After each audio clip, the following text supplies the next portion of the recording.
Yeah, I confess, Father, I confess, 'cause I've been living wrong.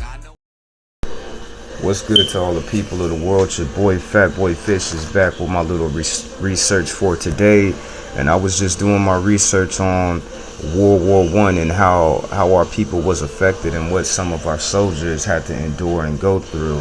So I wrote these two pages I want to read to y'all today, and I want y'all to think about some of the things that I tell you about what happened to our soldiers, our veterans, our Marines.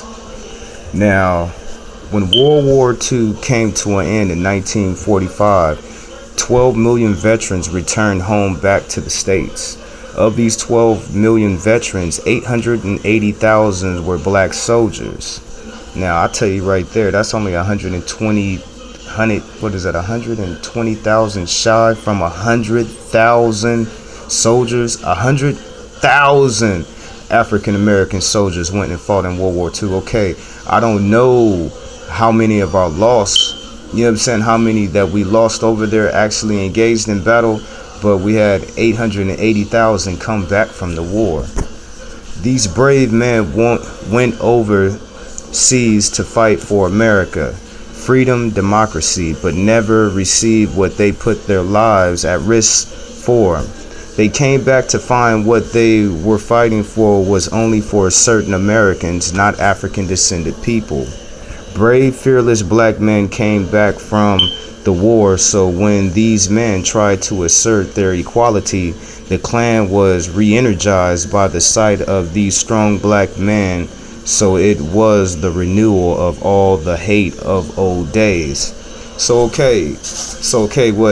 was said is like, even though at that point in American history we was on the same page because we had to go over and fight the Nazis and whatnot, but when these strong black men came here, when they came back from the war after putting their lives on the line, they want to be treated like anybody else. They want to be treated like any American citizen. After they came back, they wanted opportunities like everybody else, but the Klan, you know what I'm saying? You know how these evil people are, you know what I'm saying? And by seeing these fearless black men, it scared them. So all of that old hatred of old days it's just like recycled to another year.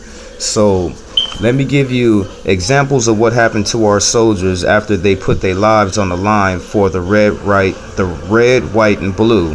Sergeant Isaac Woodward, when he was 27 years old, he was honorably discharged from Camp Georgia, was pulled from a public bus in uniform, and incarcerated, beaten so badly that he was blinded. One of his eyes was gouged out for his service for our great nation.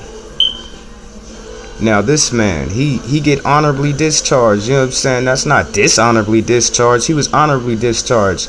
He came back, and this man wasn't even doing anything to anyone or nothing. He just riding the bus trying to get home. But since he got his military uniform on, what they do to this man?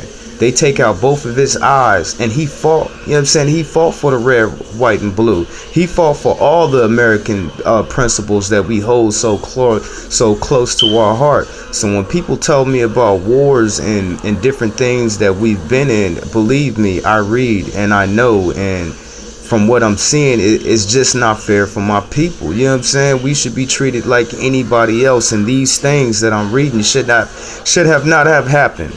Okay, let's read another one. In Alabama, a black veteran removed a Jim Crow sign. A evil, angry streetcar conductor unloaded his pistol into the ex-Marine. When the chief police came to the scene, he shot the Marine in the head to finish the job. All this strong black man wanted was to be treated like any other American citizen, Jim Crow free. So all this veteran did was remove a sign that says Jim Crow. And I don't know what if they're a streetcar driver, that must be like a train. This man in the train unloaded his whole pistol on this black man just for removing a fucking sign. Excuse my language, y'all. I'm not trying to cuss. Okay, let's read on. In South Carolina, a veteran complained about Jim Crow transportation. His eyes were gorged out of his head with the butt of the sheriff's police club for wanting to be treated like any other American citizen. All of these things happened to our veterans for saying how he felt. So basically, this man, he didn't hit nobody, he didn't hurt nobody. All he did was state his opinion on how he felt about the Jim Crow transportation. And it cost this man both of his eyes. You know what I'm saying? So not only did this veteran go overseas to fight for everything that America stands for, all he did was voice his complaint on what he felt like, and it cost him his eyes. Now I ask y'all, is that fair? Okay, let's read on. In Louisiana, a black veteran refused to give a white man a war memento. He was dismembered, castrated, and blew with a blowtorch for wanting to keep his memento of battle. So this man, whatever memento of war he got when he was up over there, he fought for it. He earned it. And when this white man seen this, he wanted it. You know what I'm saying? This man was not willing to give it to him, but it cost him. What does it say? They dismembered him. So they cut him in pieces for a memento. Come on now, you know what I'm saying? This black man gave his life to fight for this country, got him a war memento back from the war, and it cost him his life. Look what they did to him. They dismembered him, castrated him, and blew him with a blowtorch for wanting to keep his memento of battle. So it cost him his life. Okay, let's read on. In Georgia, 2 black veterans from the war, they were accused of flirting with a white woman. These black veterans were surrounded by a lynch mob of over 30 who tied the victims to a tree, then fired at close range into their face. One of the men was castrated. One of their wives had her spleen severed by forces of the 60 bullets. The other veteran's wife was pregnant, all over a lie that got these men and women killed. So not only did they kill these 2 veterans, they was with their wives. You know what I'm saying? And one of their wives was pregnant. Do you think that would stop these evil ass people from conducting themselves in this fashion? Now, okay, why these 2 sisters had to die for it? You know what I'm saying? Why they had to die for it? Did they do anything? Was they accused of flirting with the white woman? They did nothing. And just by them wanting to stand by their husband's side, they still had to lose their life for a lie that a white woman lied on these 2 brothers to get them killed because they got that bloodthirst. You know what I'm saying? They got that bloodthirst. How else do people act like that? Can you explain to me why people would want to take another human being's life for flirting? I can't understand that. You know what I'm saying? I can't understand it. And they would kill these sisters and these brothers for a lie. That's some bullshit, and y'all know it. Okay. The veterans' wives was pregnant, all over a lie that got these men and women killed, all over a lie. In February 1946, altercations between black and white vets in Columbia, Tennessee turned into a riot, ending in an arrest of more than 100 black men. 2 were shot and killed in jail. 5 were put on murder trials. Thurgood Marshall represented these prisoners. Soon as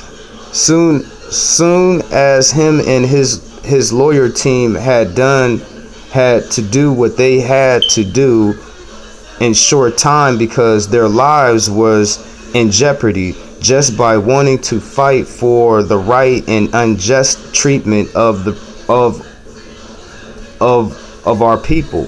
So Thurgood Marshall, as soon as Thurgood Marshall went to this scene, you know what I'm saying, they was trying to get him. He already knew what time it was, and they only had X amount of time. You know what I'm saying? They sent decoy cars, one car this way, one car that way, just to throw him off. They wanted him dead and his team of lawyers, but just by wanting to stand up for the rights, it could cost you your life. And why wouldn't it be hostilities between black veterans and white veterans? Look at the way they being treated. You know what I'm saying? They come back from fighting this war to put themselves on the line for their people, and look how they treated. Now, when I read this one to y'all, you know what I'm saying, this means something to me because about that 180,000, you know what I'm saying, my grandfather was part of that 880,000, and his story is similar to things that I have read to you today. So this really meant something to your boy in respects of my grandfather who fought in World War II. This is your boy Fat Boy Fish, aka Jehoshaphat. Peace to all the people of the world.